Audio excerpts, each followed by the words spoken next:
টানা বর্ষণে সৈকত নগরী ৩ দিন ডুবে থাকার পর টনক নড়েছে কক্সবাজার পৌর প্রশাসনের। জলাবদ্ধতার কারণ চিহ্নিত করে বেদখল নালা উদ্ধার এবং যথাযথ নিষ্কাশনে অভিযানে নেমেছে পৌর কর্তৃপক্ষ। উচ্ছেদ করা হয়েছে নালা দখল করে গড়ে ওঠা বেশ কিছু স্থাপনা। বাকিদেরও দেওয়া হয়েছে আলটিমেটাম। অবৈধ দখল পুরোপুরি উচ্ছেদ না হওয়া পর্যন্ত অভিযান অব্যাহত রাখার ঘোষণা পৌর মেয়রের। গেল 10 জুলাই থেকে টানা 3 দিনের ভারী বর্ষণে ডুবে যায় সৈকত নগরীর গুরুত্বপূর্ণ সড়কসহ অলিগলি। স্মরণকালের অন্যতম ভয়াবহ জলাবদ্ধতায় চরম দুর্ভোগে পড়েন পৌরবাসী। 3 দিন পর জলজট কেটে যাওয়ার পর কারণ অনুসন্ধানে নামে পৌর প্রশাসন। চিহ্নিত করা হয় শহরের গুরুত্বপূর্ণ 5টি নালার উপর নির্মিত অবৈধ স্থাপনা। এর মধ্যে রয়েছে সরকারি গণগ্রন্থাগারও। অবশেষে রবিবার থেকে শুরু হয় নালা দখল করে গড়ে ওঠা অবৈধ স্থাপনা উচ্ছেদ।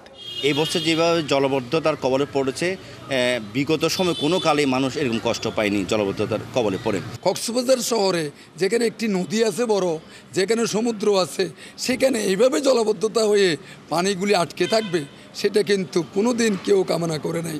250-টিরও বেশি ডিজাইন অপশন নিয়ে ওয়ালটন স্মার্ট ফ্রিজ, বোঝে আপনার প্রয়োজন। পৌর মেয়র জানান, নালা দখল করে গড়ে ওঠা অবৈধ স্থাপনা পুরোপুরি উচ্ছেদ না হওয়া পর্যন্ত অভিযান চলবে। এখানে শেষ বলে কোনো কথা নেই। আমরা যতক্ষণ পর্যন্ত আমরা আগের অবস্থায় ফিরে আসতে না পারি, ততক্ষণ পর্যন্ত ডেইলি অন্তপক্ষে 5 ঘন্টা আমরা এই অভিযান করব এবং যতক্ষণ পর্যন্ত আমাদের শেষ না হয়, আমরা যতক্ষণ মনে করবো যে আমরা জনগণের যে এই চিন্তাভাবনা, জনগণের যে আকাঙ্ক্ষা, সেই আকাঙ্ক্ষা যতক্ষণ পর্যন্ত পূরণ না হবে ততক্ষণ পর্যন্ত আমরা চলমান থাকবো।